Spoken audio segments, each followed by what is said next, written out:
After that enthralling first session, the inaugural session, which set the exact tone that we were looking for, we now move ahead with the second session, where we will discuss artificial intelligence and its effect on public service delivery and its effectiveness.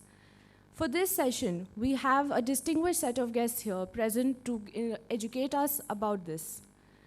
May I request the panel for this session to please join us on stage. Today we have Mr. VISHAL DHUPAR. He is the Managing Director of NVIDIA. Mr. Peter Gartenberg, Managing Director and President, Indian Subcontinent at Blue Prism. Mr. NIPUN MEHROTRA, he was the Chief Digital Officer at IBM India Private Limited. Mr. MOHANAKRISHNAN P, he's the Head COE, DS and AI at NASSCOM.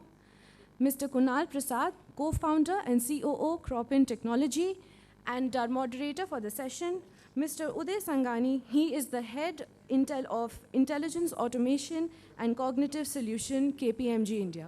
Please, sir.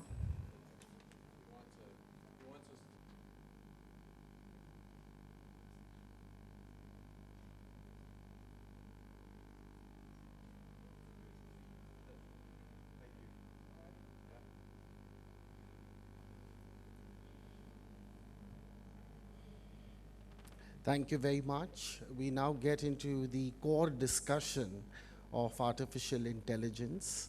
And through the course of this presentation, you're going to be hearing a lot from some of our experts and eminent speakers from the industry talk about artificial intelligence use cases, especially in the field of government and public services. Now, it has been forecasted that by 2022, artificial intelligence and autonomous systems is going to be amounting to close to about $53 billion. So that's the kind of spend that we are talking about as far as AI systems is concerned. And also it's been predicted that by 2022, the business value that's going to be delivered through this spend is going to be close to about $3.5 trillion. In India specifically, what has been observed that our think tank, the Niti Aayog, the National Institute of Transforming India, has set and established and launched a paper in June 2018, which is the National Strategy on Artificial Intelligence. Now, this is in continuation to the good work that was done in 2017 by the Ministry of Commerce and Industry, especially in setting up a task force on artificial intelligence that has really helped transform the Indian economy. And AI today in India is going to be leveraged across all the different domains, as mentioned earlier by Gaurav Gupta, specifically in areas of agriculture, finance, health, and good governance. So eminent speakers today have got a numerous number of use cases where they're going to be talking and dwelling about how each one of this has really helped transform and bring about digital India in the forefront. Now, there are 10 different dimensions of the government and the public services, where we really find AI having made a significant difference. Time is not going to permit for me to get into all of the different use cases, so I'm going to be focusing on the top 5 and probably give you an idea of how AI has been making a difference in each of these areas. So you take transportation and infrastructure, right? Managing and monitoring autonomous vehicles and drones, AI plays a significant part. The optimization of the routes, especially for transportation, again, AI plays a significant part. The whole transport management system and the maintenance of the public transport vehicles, that can be an administrative nightmare for the government. And especially for the public services department. Again, AI can play a significant part and contribute in developing the right kind of algorithms for the same. You take about environmental planning and disaster management, right? The whole weather prediction, the disaster prediction. the evacuation planning that we talk about, especially at the time of the crisis and the calamity, AI can play a significant part. And what goes along with it is the mobilization of the resources at very short notice. Again, route optimization to ensure that there is no congestion during these crisis periods. Managing responses back to the public. Again, AI can play a very significant part, and it's been doing in a number of pockets across the globe. Public administration. We all talk about fraud and money laundering. Again, AI can play a significant part in the detection of this. Early warning systems, right, to predict any kind of corruption and how we can prevent it and stop it from happening. AI can play a significant part. And so also the whole policy analysis, budget allocation are some of the use cases that we have seen where this technology has certainly contributed significantly. Citizen experience is the most, right, important for all of us. And certainly we are always wanting more and more from the government and from the public service officials. So if we had algorithms that were there in place that could primarily answer some of our frequently asked questions, then certainly that would leave the public service officials to do more engaging work with the public, more face-to-face connects with the public. So that's an area where, again, AI has been used across the globe. You've seen it significantly being used in Americas, in Europe, and in India, of course, it's being considered in the next couple of years where it's going to, especially in some of the states, like the Maharashtra state in Mumbai, where it's going to be adopted. We're also talking about pushing notifications. Especially when we want our public to be compliant or they want to be alert in the case of any kind of a calamity, we could have certain algorithms that could push notifications to the public on a timely basis to prevent these kind of occurrences to happen. And public safety and justice, right? That's the fifth most important, where we are talking a whole lot of criminal investigations. There's a lot of talk that is happening in terms of predictive policing. We're talking about surveillance systems. So these are some of the areas, again, where AI has contributed significantly. And during the course of the presentation, especially in the areas of agriculture, finance, we are certainly going to get into a lot more deeper case studies. This is an extract from the Niti Aayog, the national strategy paper. What very clearly you see out here is that almost all the police departments, right, in the country, the Mumbai police, the Punjab police, the Delhi police, they have all sort of used technology-based policing. Number of the smart cities have come up across the country, right? You talk about Pune in Gujarat, you have Rajkot city, Surat city, all of these places you see smart cities sort of erupting. And again, Karnataka, as Mr. Gupta mentioned, there's a lot of investment going into this particular space.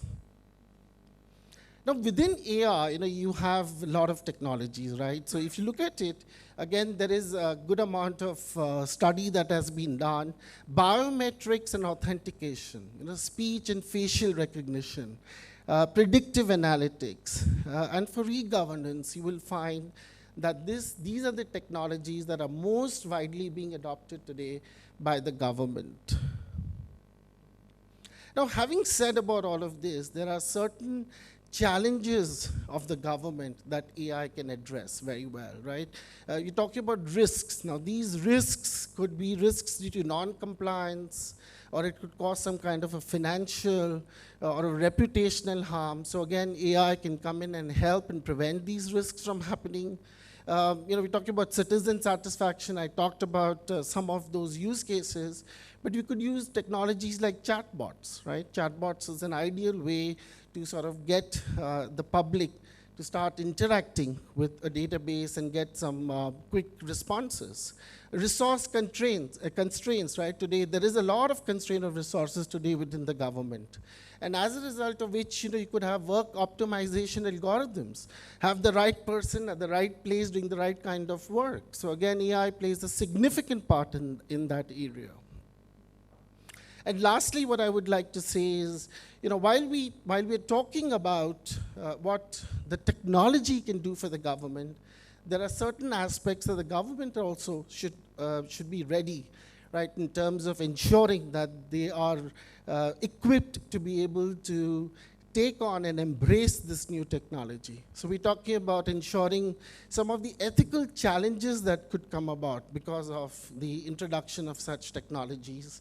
We're talking about empowering the public to understand how AI functions, right?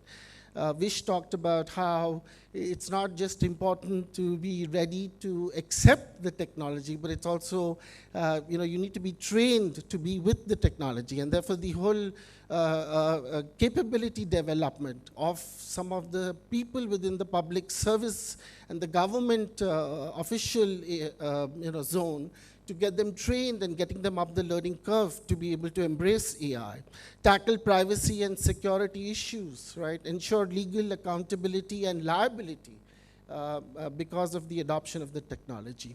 So these are some of the things that we would certainly like the government and of course the NASSCOM bodies working very closely to ensure that some of these are in place so that we are able to implement the technology and get the best out of the technology. With that introduction to the artificial intelligence and the public services delivery, I'm now going to be requesting our very first speaker, Mr. VISHAL DHUPAR, to come on and share some of his knowledge in this particular space. VISHAL.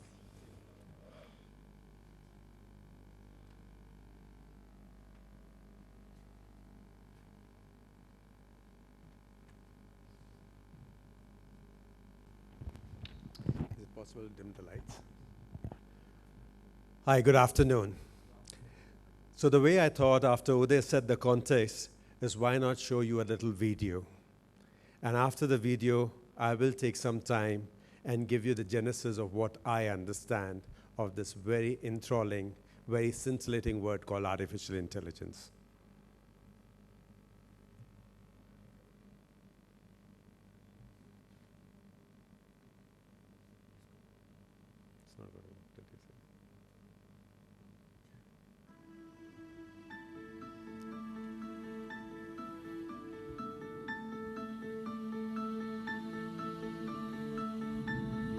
I am a visionary, exploring a universe of data to sharpen our view of the most distant galaxies, and studying black holes to help prove Einstein's theory of gravitational waves. I am a healer, giving doctors the power to turn mountains of data into life-saving breakthroughs, identifying diseases like leukemia from a simple drop of blood, even in our own homes, and finding new ways to bring cures to market faster. I am a protector, keeping our oceans safe from invasive species, and helping our crops flourish while minimizing pesticides.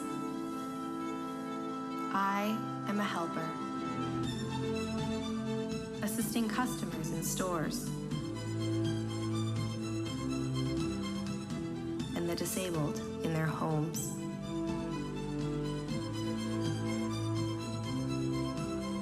I am a navigator, mapping our world 1 millimeter at a time, and making even the largest self-driving vehicles safer for the long haul. I am a creator, learning to paint from the masters and applying their styles to create original works of art. I am a teacher, analyzing 500,000 player moves every game to identify strengths and weaknesses, and a learner, discovering new strategies from complex games. I am even the composer of the music you're hearing.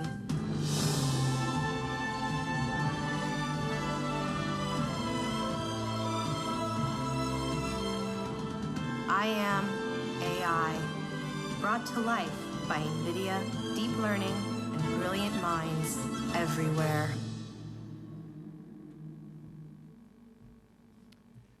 That particular video I probably watched now thousands of times, and till date, it gives me goosebumps.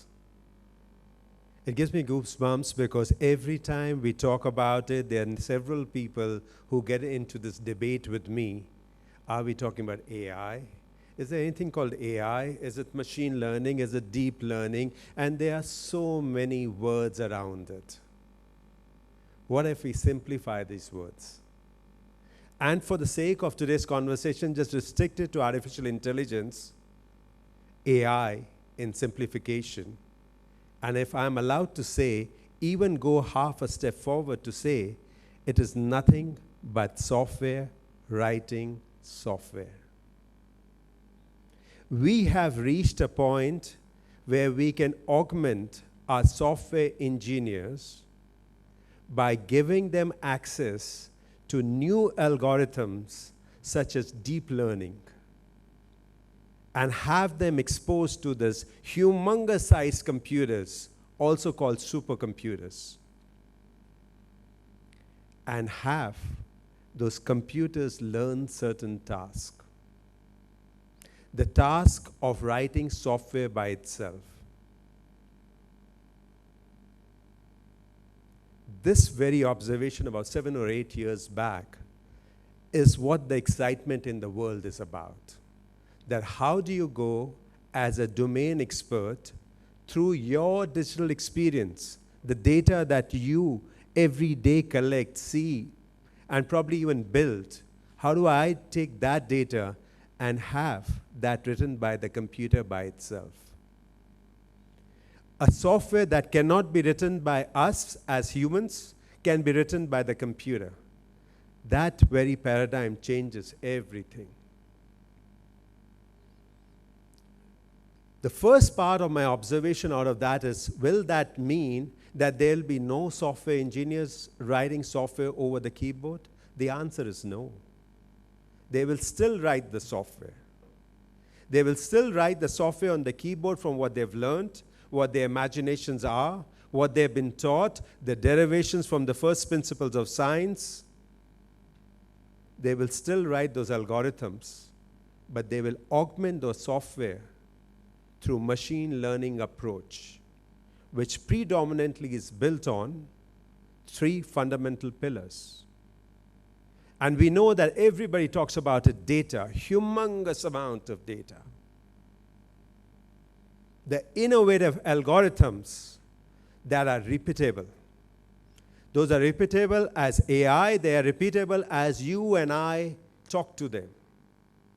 And a large computational infrastructure to bring everything together to make it work. With the passage of the 7 or 8 years, there are a few things that have come in front of us that I like to share with you. And the first one that I want to share with you is that now we have walked into the end of shrink-wrapped software. Ladies and gentlemen, the last shrink-wrapped software of a gigantic size was 5 years back, called Windows Vista. In the shrink-wrapped software world, you introduce the product through a beta. People gave a feedback about it. The company decided it's good to get into production. You pressed a button, 10 million copies were printed, you got feedback, you gave updates, and you plugged all the gaps. In new age, your software will always be beta. Always be beta. Always have QA running on top of it, and you will continue to use it. It'll be software defined. It'll not be shrink wrapped. So that's the first big change that is taking place. The second big change that is really taking place, that if it has to be software defined, then not only the software is going to be defined, everything on the product will be defined. Each product will be software defined. Be it your car, be it your robots, be it your computer, be it your own department in which you work, be it your lab in which experiments happen, even your company will be software defined. Look at the modern AI companies building the products. They exactly look identical to an AI product. Take an engineering drawing, put a block to it. The way it works is there's an input that comes in, flow of data. You perceive the data. You reason with the data. You plan with the data, and you action it out. A loop of an AI. That's exactly how AI works.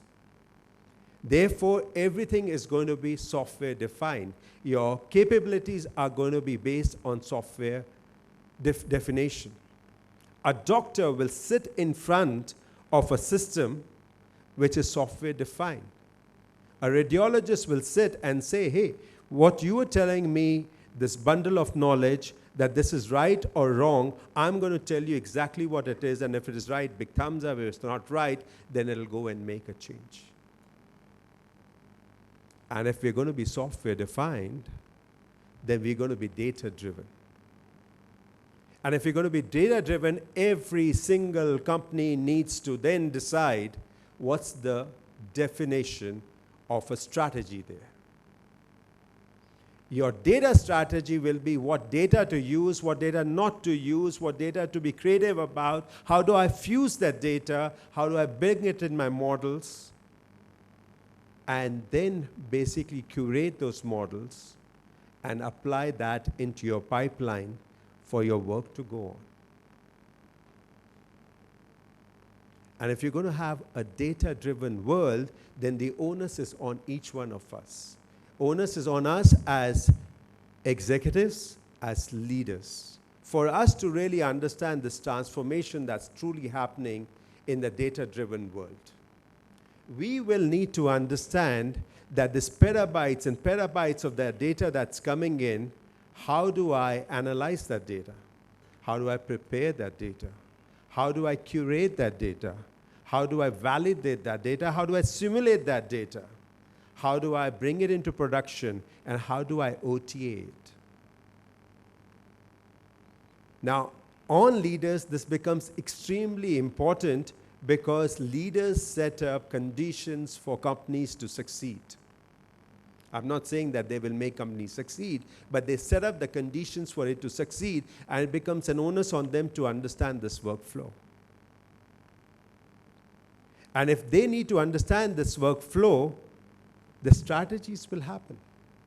You need only strategies after that. And strategies change depending upon the time, and you have very smart people around you who can adopt to those strategies and make it happen, but you will have to be the principle on which the data will proceed. So that's what we've seen in the last 7 or 8 years. And I'll be remiss if I didn't quickly tell you what we're going to see in the next 4 or 5 years. For a fact, one thing that's going to go through what we call up till now the ImageNet movement. The ImageNet movement is going to happen to natural language processing. How do you go and look at those millions and millions of documents, summarize it, and bring it in front of you intelligently? Next time when you do a search, instead of just bringing you the body of links, that through the body of links, what did it learn and present it to you? And of course, if you want the links, it will also present you the links. So those who are interested in NLP, go and read about Transformer. And that's the ImageNet movement that's going to happen in the field of AI. The second one, which we are already witnessing, that data science will become the fourth pillar of scientific methods. As you well know, that the 3 methods are theoretical methods, the Einstein method, the Newtonian methods. The third one, of course, we are very familiar with, which is the computational simulation. The fourth one is going to be the data-driven pillar. And there's going to be a fusion. There's going to be a fusion of all these methods to achieve things, because not only will AI help you to predict, but it'll also help you to discover faster, compress your time. And that's something in the next 4 or 5 years that we're going to see. So next time, ladies and gentlemen, if somebody asks you, is AI real? Point number 1, that this year's Turing Award went to 3 people, namely Banjo, Hinton, and NIPUN, 3 exponents of deep learning who has made transformational part. And these people were given the equivalent of Nobel Prize in computer science because their work is making a difference. And if you're still not convinced, go and ask yourself the next question: do I really need to use software?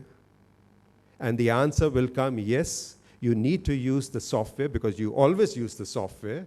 But this time the software is writing the software. It's a magical software, so why wouldn't you use it? And therefore, whether it's in the government, whether it's in your own field, you will use AI. Come, let's embrace it and harness the advantage of it. Thank you very much. Brilliant. Thank you so much, Vishal, for that enthralling speech and really taking us into the future. Shreya, I'll take care of that. Really appreciate that, Vishal. I would now like to request Peter Gartenberg to please go and give us an understanding of how automation and artificial intelligence can make a difference. Yeah, thanks so much. Good afternoon, ladies and gentlemen. Yeah, I'm going to now move down to maybe the more mundane, which is really about process automation, which is what Blue Prism's focus is. So 17 years ago, working at Barclays Bank, our founders started looking at banking business processes and ways of automating those processes. And they created a whole industry called the robotic process automation industry and sector, where they essentially created digital workers to work alongside human workers on business processes. So banks were the first target, and from banking it's moved into all sectors, including the public sector.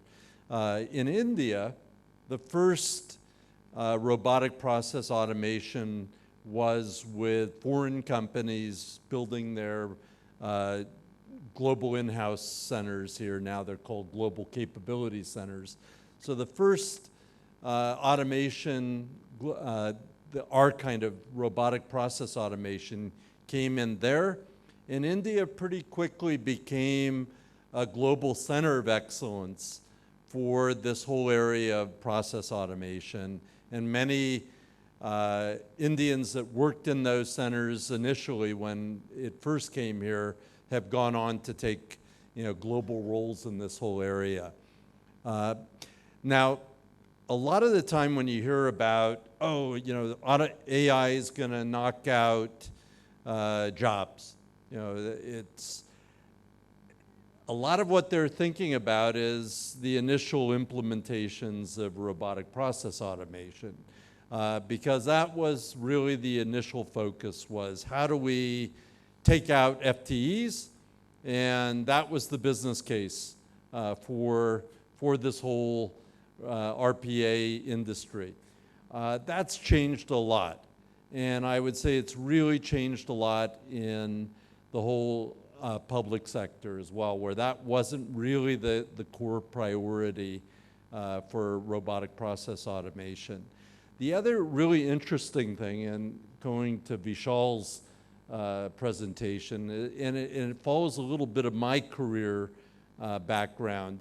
I was with SAP, and we were really focused on process and the best run companies and the processes of those companies. And then I went to Microsoft here in India, and we were really into platforms that were delivering this really new, exciting thing called artificial intelligence. And those were all these new services, cognitive services, voice recognition, vision, the ability to read and interpret structured and unstructured data. So at Microsoft, I'd gone from this environment at SAP where we were all about going in and digitizing processes, went to Microsoft where we were all about providing the tools of this new world of artificial intelligence. And the thing that attracted me to robotic process automation, because I'm a really practical guy, is I saw the intersection of artificial intelligence and automation.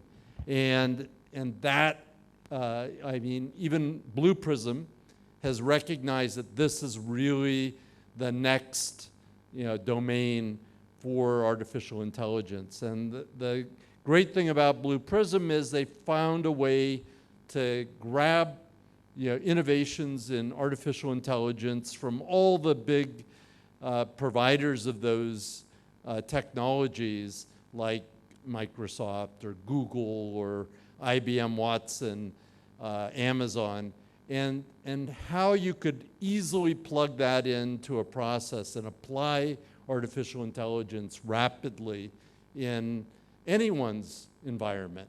And that was kind of, for me, the very exciting thing about getting into this whole area was the ability to apply. Because sometimes at Microsoft, we had amazing technology, but we were having a really hard time getting it into our customers' environment so they could really benefit from it. And we had that struggle across many sectors. And this is kind of an on-ramp on how you grab these new technologies and immediately start applying them. So, as I said earlier, public sector, it really isn't about replacing people. Instead, a lot of what we see is applying artificial intelligence and our process automation to making a better citizen service.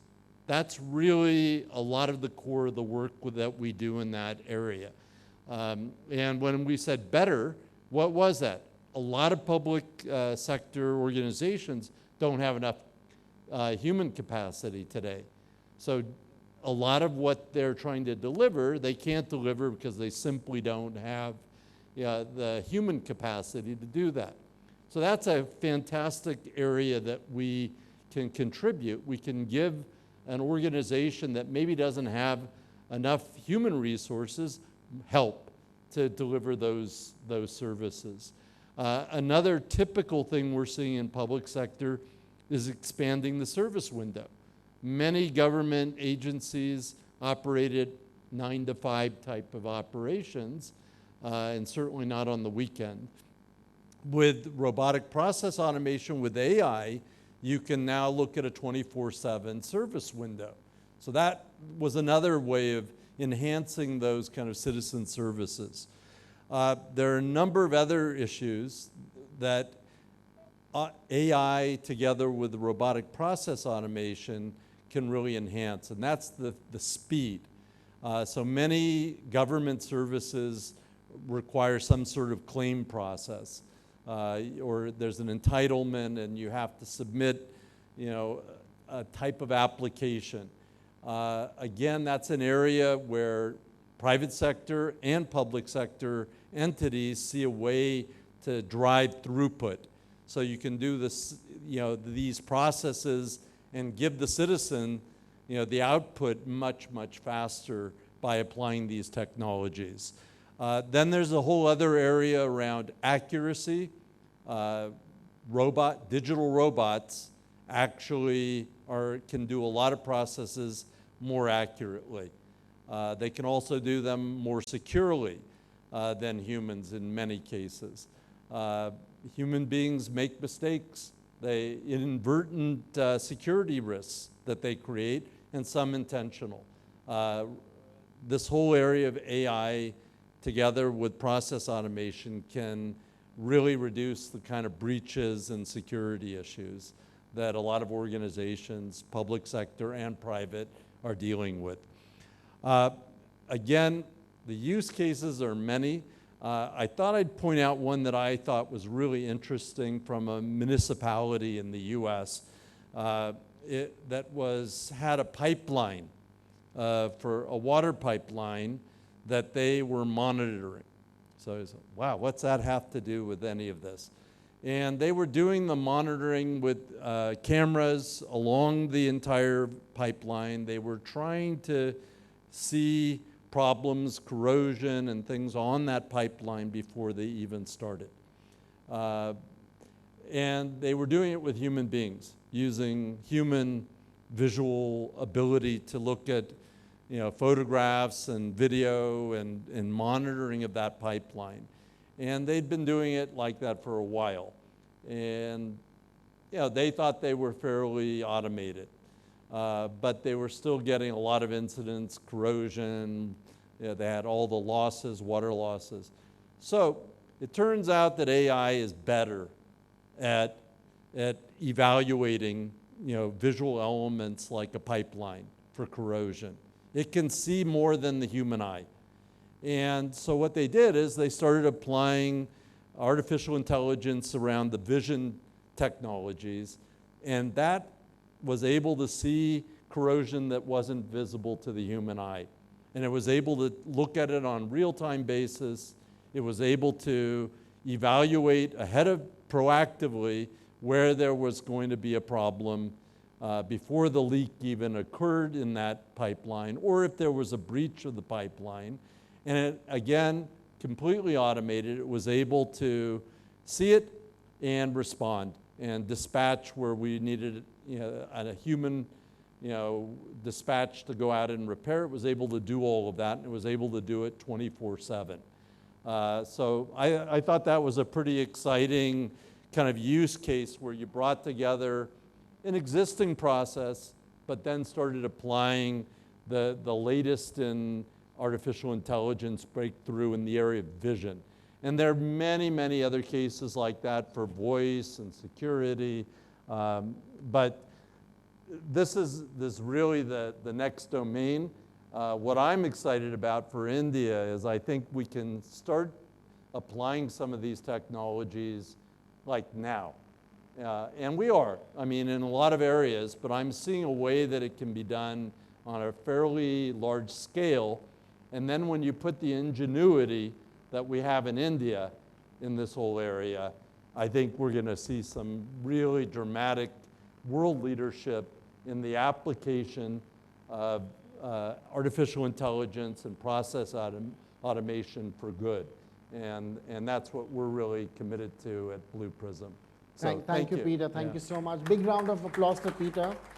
I agree, Peter, that the combination of AI along with process automation or intelligent automation can be quite lethal and very, very beneficial. So I really appreciate that. Now I'd like to request NIPUN. NIPUN, till the very last month, was the Chief Digital Officer for IBM. He's got very exciting plans for himself in the future. I'll let NIPUN talk about it. Over to you, NIPUN.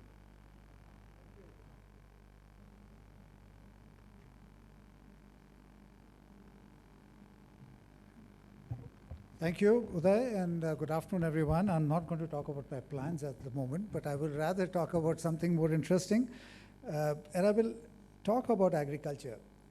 In a sense, you've had a number of people coming up and talking about AI, right? Now, AI is not new. It's been around for 50, 60 years, but it's high time that we started to put it to work, right?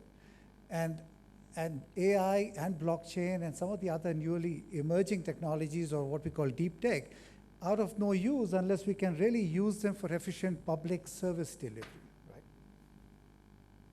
So, and when we look at some of the new technologies, it's a shame that we are not applying them enough to solve some of the big societal problems, right? And I can't think of a bigger problem or a more complex problem to solve than agriculture. You heard Gaurav mention what we are trying to do with him, with the Center of Excellence in Bangalore, and we chose agriculture and health as two areas. And health is an equally complex problem to solve. And I didn't know that Kunal is going to be here, otherwise I would have chosen health. But then he's also going to talk about agriculture, which is nice. Today's the Agri Day, right? But really, the fact, I don't know how many of you know that 95% of the country's available water goes into agriculture. So it's only 5% left for urban consumption, right? And I don't know how many of you know the other fact, which is that India consumes 2x the amount of water for producing the same quantity of crop, especially wheat, paddy, things like that, right? So not only do we use 95% of the available water in the country to agriculture, but at the same time, we are grossly inefficient in terms of the way we use the water, right? So there is a significant need to inject technology into agriculture. But you know what? It's a complex problem because the value chain is all messed up. There's no way of easily paying for the technology. The farmer at the end of the food chain has no money left to pay for the technology, right? While there's a lot of money within the agri value chain, and there are lots of companies who make money from agriculture, and it's obviously critically important to all of us, but the value chain is messed up. So this is exactly the kind of problem that I'm glad we got Ananta Center and KPMG and CII to bring a whole range of people together. But you cannot solve this just with technology. You need government, you need consumption companies, you need the ITCs and the Tata Chemicals, etc. You need the think tanks, you need a wide variety of people coming together to say, how do we solve or how do we make agriculture more efficient, right? But at the moment, and in today's, the next 7 to 10 minutes, I really want to talk about where is the technology headed and how do we solve and how do we inject technology into agriculture. Right.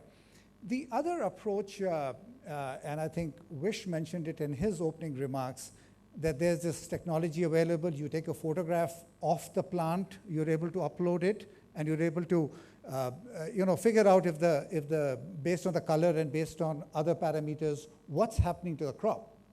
And that's fantastic. You need different types of technology coming in to solve this complex thing around agriculture. But we also need to start thinking of solving things top down rather than bottoms up. A hand phone-based technology, while being extremely hyper-local and maybe accurate, is not scalable. So you do need to look at technologies which are global, and then you can apply them at a planetary scale. Now, for the first time, with the processing power available and with AI, you're able to take data sets that are really at a planetary scale and apply them. For example, our weather, the IBM Watson Agri platform processes 30 terabytes of data on a daily basis. So it gives you a new image every single day on what's happening around the world, both in terms of NDVI or soil moisture or pests or plant disease, etc. Right? So we need to think of solving things like agriculture and health, both bottoms up. You need the bottoms up data, information to flow through, but also top down, right? Moving on. I'm going to show you a couple of charts which give you a glimpse, a very quick glimpse within the few minutes that we've got on the kind of use cases, right? Now, while we look at solving agricultural, of applying technology, the technology that we're talking about is remote sensing, is satellite-based, is the information that we gather from a whole range of satellites, orbiting the Earth. They're relatively easily available. The information is relatively easily available. But what AI has done is allowed us to now apply a deep analytical capability as well as predictive ability to say what is likely to happen. How can I predict a particular pest or a particular yield of a crop a few months in advance, right? But taking remote sensing capability and it has given now the ability to solve things at a local ground level. For example, most of India farms are sub-acre. So can I apply that global planetary scale technology at a sub-acre farm? The answer is yes. You can go down to a 10 meter by 10 meter resolution. You can in fact go down to a 1 meter by 1 meter resolution, depending on the cost and depending on the time that you want to spend on it, right? So yes, just because the capability exists, at a planetary scale doesn't mean that you cannot apply it to solve local issues, especially in terms of things like significant crop variation from one field to the other field. So being able to identify what's growing in this 20 meter by 20 meter plot versus the next one, and what advisory should I provide to the farm A versus farm B is absolutely critical, right? Because in India, you do not have farms which are kilometers and kilometers long, right? Now, all the use cases that we have done here are actually based on India, based on the work that we have done in about 15 to 20 districts in India, working with Niti Aayog, working with several state governments, working on crops like wheat, rice, sugarcane, tomato, potato, and a whole lot of palm oil and many others, right? So now, what you see on this chart is like a menu card of different use cases that are possible. For example, you can look at the vegetation index. You can look at, and you can, by the way, using AI, I can even correct for monsoon cloud cover, right? So I don't need or I don't need a visual image to be able to help me predict what is likely to happen there. You look at, for example, pest prediction, or look at acreage, how much of tomato has been grown in Karnataka. Every 48 hours, being able to increase or being able to provide a dashboard which says it's 2,000 acres, 3,000 acres, 4,000 acres, etc. And then using that, as I'll show you in a case study a little later, what is the price likely to be, say, a month or 2 months from now, right? Looking at fruit count, being able to count how many apples in an orchard, or the yield from a particular crop, right? Field boundary identification, the other one, right? So these are all examples of what using satellite remote sensing information, processing it and layering it with AI, and in many cases, and I'll come back to this one, many cases using different types of data feeds and using different types of APIs to mix and to kind of blend the information available, then to drive what is the actual situation on the ground. For example, if you look at the picture on the left, you get, if there's a low NDVI and a low soil moisture, there's a possible pest attack. Or if you see a low NDVI with a high soil moisture, likely to be waterlogging, as an example, right? So you can combine different capabilities together to give you the outcome that you possibly need.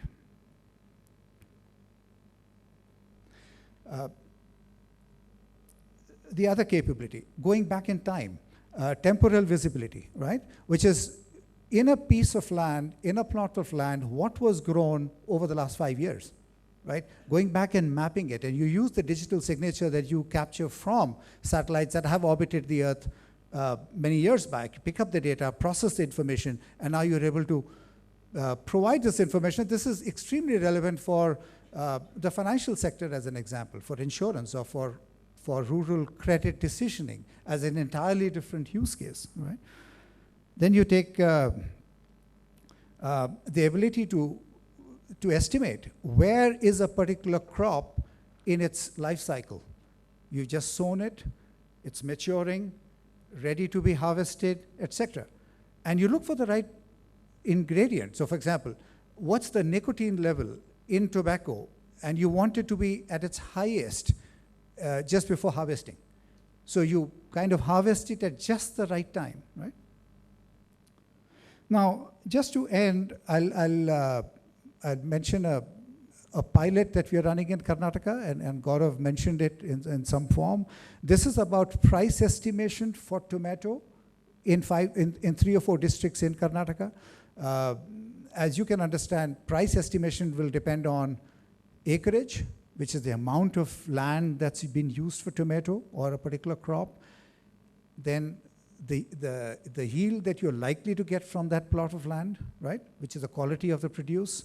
And finally, a lot of other factors around pricing and the local price level, consumption for that crop, etc. And the distance that a crop needs to travel in order for it to be consumed. So there are many other factors around that. And you're using AI capability, as well as a lot of the global data, planetary scale data that you pick up from remote sensing, and you merge it together in different ways and then you are able to then start to predict that 2 months from now, what is the likely price of tomato once the harvesting season happens, right? We're going to do that with corn, and we're going to do that with tomato. And once you have a good estimate, and you can validate that estimate based on the actual price that you see on the ground, you can then work backwards and then see, what are the other interjections that the government or local society or the panchayats or the district level bodies need to do to try and protect the farmer while managing a good harvest at the same time, right? So that's a quick summary of some of the use cases that I think are relevant for agriculture using AI, using deep technology. But again, just to end, this is an area that needs collaboration from everyone. This is not something where only a technology company, whether it's big or small is not the point, but where only a technology company can come in and solve the issues. You need governments, you need NGOs, you need the consumers of agriculture to come together. Thank you. Thank you, Nipun. Thank you so much. This is really very enlightening, and given the importance that the government has towards the betterment of the farmers, I think all of these technologies are really going to help us in the future. So thank you for all the great work that you've done and shared with us.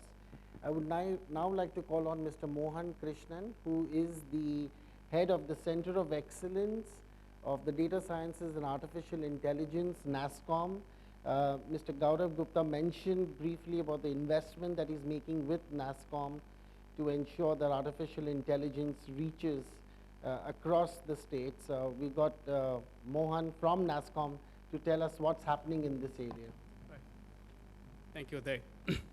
And quite an insightful session from Nipun. Just to some additional points. About say 30% of the startups in India are kind of concentrated in agriculture.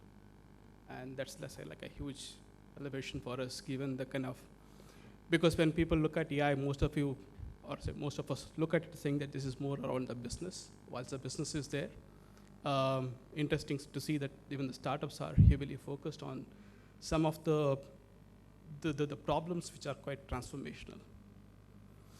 Okay, coming to this particular topic and the case study which I chose, it's because for two prime reasons.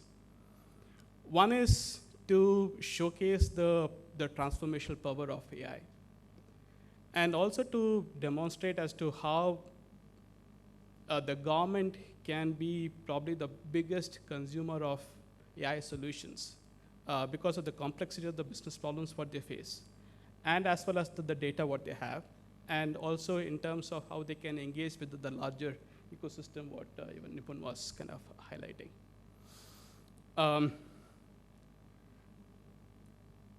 Before I proceed, ready for a very, very short quiz? Right.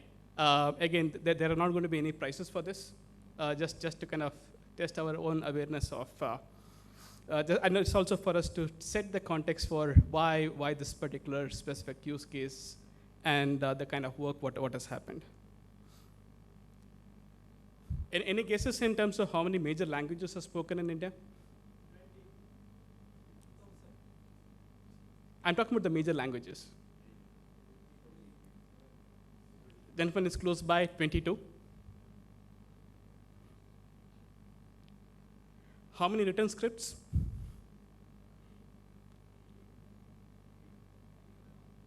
Yes, sir. 75. Written scripts? Okay. This is around 13. I'm talking about the major ones. Yes, right. And the number of dialects? 1,850. Okay. Sir, as per our understanding, it's 720. And I don't know how many different accents are there. I think as number of people are there.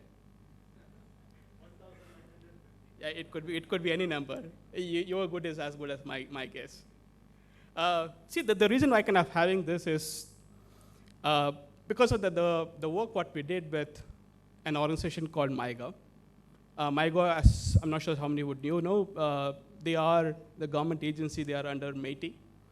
They're also responsible for interactions with the citizens. And one of the key functions what they do is, as you would know, one is, of course, the government is responsible for delivery of the various services. But also it's equally important that people understand and the various schemes what the government is rolling out. And also to understand the kind of, the government gets an opportunity to understand the various grievances, the challenges, complaints, inputs, whatever the citizens would have in terms of how the government should function and how the governance delivery should happen. So the work what we did was for this department. Before I get into, there's an embedded audio, is there a way I can play this?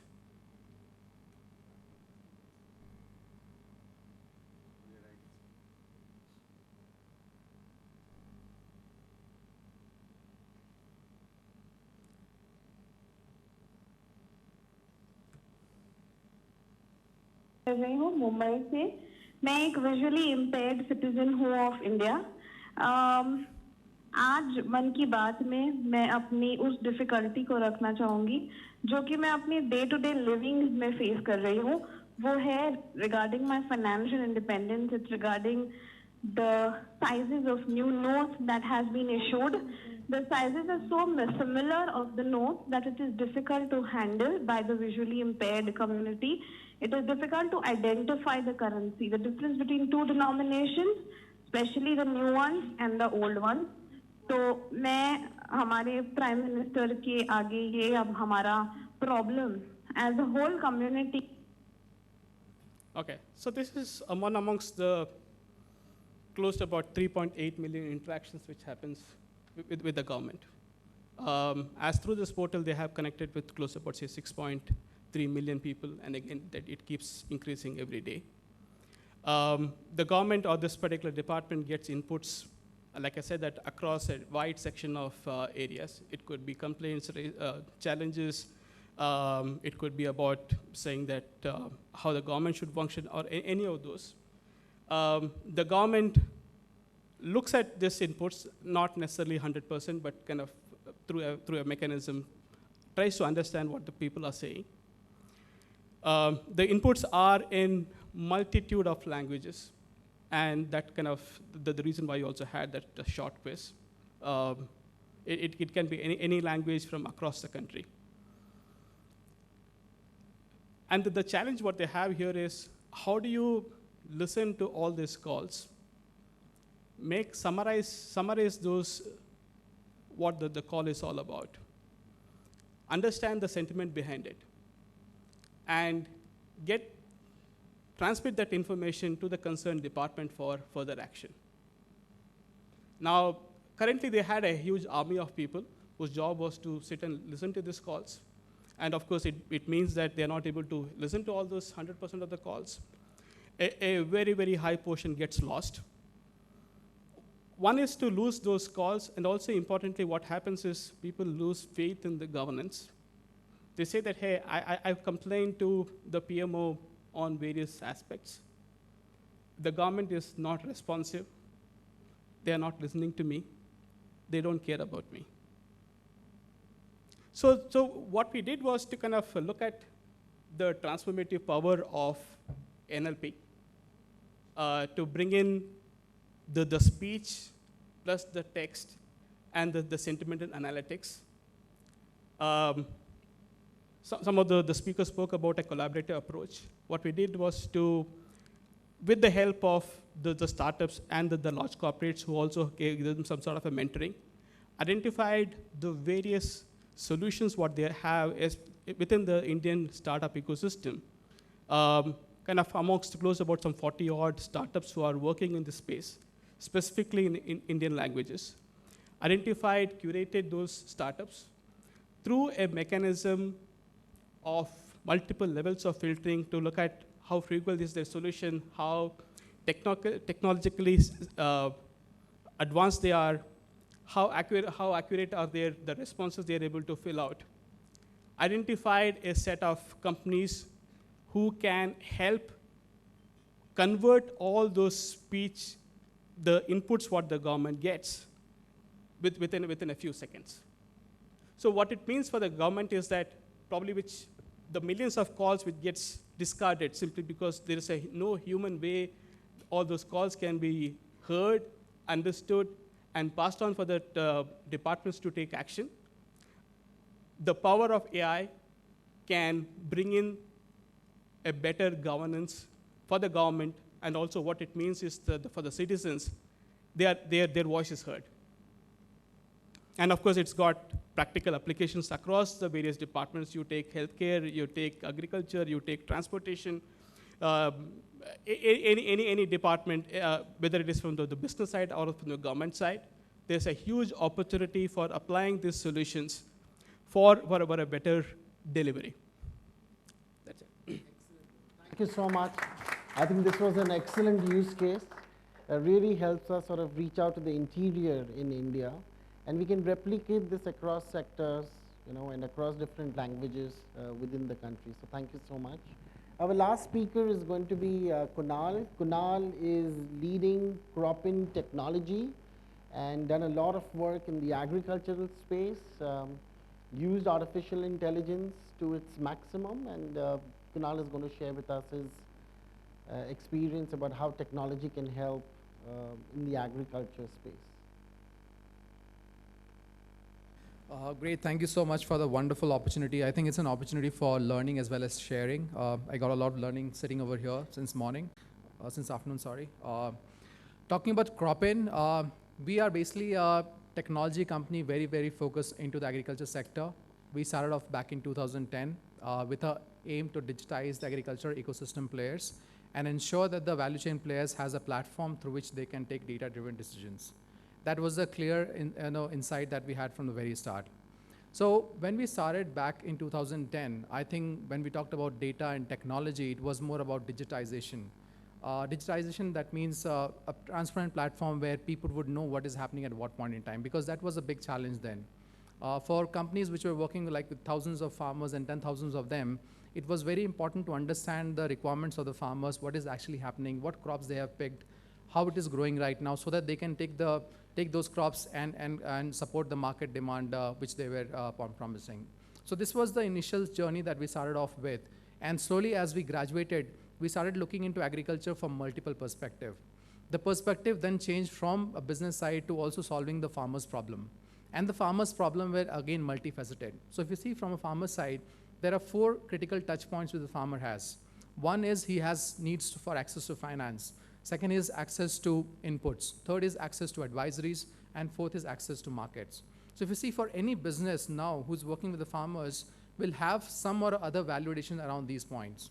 So then we started building solutions to basically help these businesses to be efficiently managing the farmers around that. So in my today's discussion of using AI, I would talk about a couple of these experiences that we had in the past, primarily helping businesses to be much more efficient. Second is around sustainability. Third is around transparency. And the fourth is about the public good. So the journey began, and with the platform that we kept building up till like 2015, we had very strong platform, which not only digitized and helped businesses in India, but also we went outside and helped almost like 200 plus businesses in 33 countries as of now. So that platform was working well, and there was nothing talking about blockchain or AI in the world like that. But back in 2015, there was a big problem that came up was climate change. And none of the businesses earlier were actually asking us to solve any of those problems. But then climate was very much fluctuating from 2015 time onwards. So we had to solve that problem for the business. And for solving that problem, it was very complicated because the climate was changing in a very micro manner. Every single farmer was very different. And if you could not build a generic solution that could solve the problem for the entire area, it had to be farmer specific. And that is where we started building our solutions using machine learning and AI to identify every single problem of every single farmer and give him specific advisory which was only applicable for him. So what we basically did is we could locate every single farmer which was already in our databases, and then we would use weather-based data, specific data, which actually we partnered with IBM, and then the new satellite data. All of these data combined together to give you exact, precise information of what is the farmer, where is he located, what is the crop that is growing, what is the stage of his crop, and what is the stress that the crop is seeing. So looking in all of these conditions, we could not only see the current condition, but also we could predict the forthcoming condition for his plot. So to give you an example, if a farmer is growing potato in a certain plot, we understand that this is a location and this is the forthcoming weather conditions of 7 to 10 days. And if the weather condition for the potato was matching to a condition of blight, then we would advise the farmer that this plot of yours is susceptible to a problem called blight. And suppose that this same problem was there across in 10,000 farmers, I would not give the advisor to them because the problem was not there. So I'm basically helping the farmers from a very, very specific advisory perspective. So this was one of our one of the very useful use cases where the farmers started getting advisories from the platform. We worked on a program on a similar aspect with the funding from the World Bank, and that was a program in Bihar and MP, and this was a program which was called Jivika. And this is one of the very flagship programs which is on climate change, which is being talked across globally as well. And this is where we actually impacted the farmers, which are mostly like women farmers in those districts, and help them to be much more climate resilient right now. When you work on the grounds, the situations are different. The first year, the adoption was around 35%. The second year, when actually the advisory started working, we seen that adoption became close to 85%. That means the more the technology is being used, the better is the results that comes out, and the larger the impact that you're able to create, and the sustainability of the farmer is assured. So this is one of the cases where we actually use technology and mostly machine learning and AI to help our farmers and the growers to sustain with the climate change problems that was there. The second case emerged when we talked about larger areas. So we started solving problems of the farmers altogether.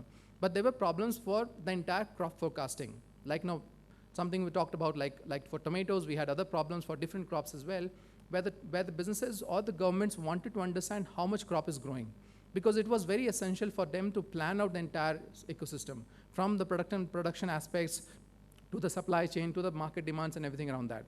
So the commodity traders wanted to understand that how many crops, what are the different stages which the crop's in, how much acreage is there a stress in the crop, and what could be the potential yield.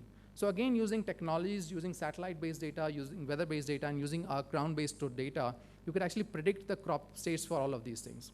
So again, AI is coming into picture where you're talking about efficiency. I'm not asked now to go to each and every single farm or have my research people going and finding out how the crops are behaving and giving me some reports through which we can extrapolate and give you results. I can see every single crop today from the satellites and give you what is actually happening. So this is how efficiency is actually helping getting built up with the solution that we have. Third is in terms of public good. So the government of India, if you would have known about the Pradhan Mantri Fasal Bima Yojana, which is one of the flagship programs from the central government. The government of India is spending crores, hundreds of crores in terms of doing a crop cutting experiment, which is basically a sampling, so that how do you pay the insurance to these farmers who are actually facing those problems. So there was a problem which there was a solution which they had was basically to have a certified sampling, where every single gram panchayat you could do a certain 4 samples and then you will extrapolate that. This was not systematic. So the government said that can we first reduce the number of experiments that we are doing, and second is can we again at least maintain or increase the efficiency of this crop of the results which was coming. So we basically again used satellite data. We basically mapped out the entire districts in Karnataka. We picked up the crops and we zoned them out. We said, okay, these are the these are high stress crops, these are medium stress, and these are the good crops. And then you picked up samples from these plots and then actually then extrapolated them to reduce the number of crop cutting experiments. As a result of this, what we have come across is 50% less crop cutting experiments can give you 10% more accuracy. So this is resulting the farmers to get larger assurance that the experiments are done well. The government is getting an assurance that the platform is reducing the cost and creating a level of transparency, and there is a public good that is getting created. So these are some of the examples in which basically technology is getting adopted and the impact is getting created at each and every individual's level at the ground level. The expanse of this technology is again immense. Like when we are working in sectors in developing countries, people want to export. People want to say that can my product also grow from this market to the outside market, and they want traceability. And traceability is basically a transparent platform where you would like to showcase to your buyer. Someone sitting in Europe would like to scan a QR code and they would like to understand whether the produce is actually coming from India or is it coming from some other country, is it coming from this particular farmer or not. So to build that entire traceability system, in terms of transparency system, there was a traceability requirement. So we had the platform around traceability, which was there. But now what we are also doing is blockchain is the next concept which is there.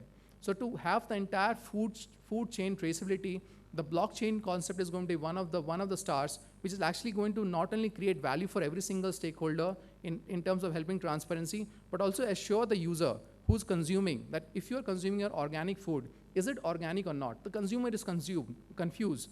So this technology can actually help you to build that brand and credibility through which you can then export your products into international market and then have a much larger share of the pie coming back to your farmers, and his income can grow and improve. So talking about the larger vision of the government to increase the doubling of the farmers' income, you have to be assured that the technology should be used, reduce the efficiency, bring in transparency, and increase these opportunities for going global. Thank you so much. That's something that we are doing. Thank you very much, Kunal. You know, what's very clear from what you shared and what Nipun shared, that there is so much stride that we are making in the field of agriculture. We are truly harnessing technology to revolutionize farming, as your slide stated. So that's very, very encouraging. A big round of applause for all our speakers, please.